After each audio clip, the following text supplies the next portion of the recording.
Homeless people in cities are people we see every day, and yet we know so little about them. It's extraordinary. Not just ordinary people, middle class people, but even policy makers actually see and look away, and we have been doing that for decades. And I think that's why it is important to understand who the homeless people are. Why do they end up on the streets? Where do they come from? What's broken down in their lives? What the challenges of living homeless, sleeping rough, eating rough? How do they cope with the extremes of climate? What do they do when it rains? What do they do when temperatures shoot up to 44, 45 degrees?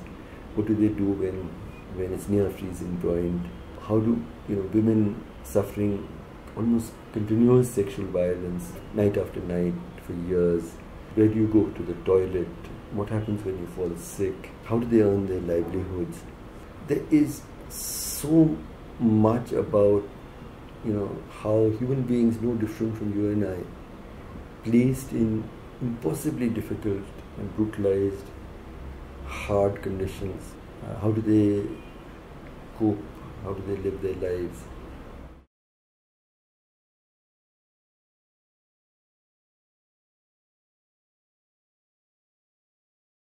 So I think that there's an extraordinary requirement for large-scale public action for the most disadvantaged residents of our cities to live lives which are not as desperately brutalized and rough as they are today.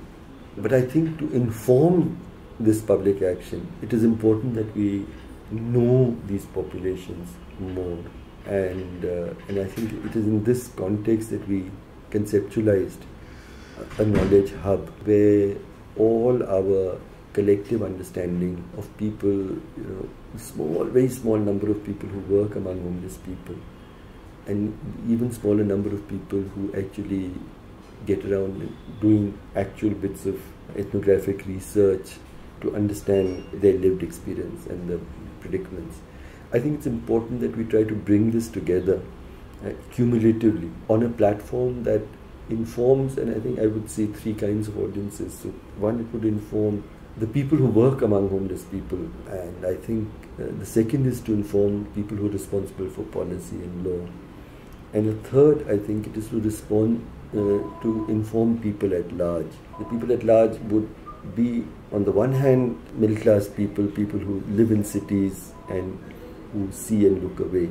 I think to inform them, and then also inform, one day I hope it is also knowledge that can go back to homeless people themselves.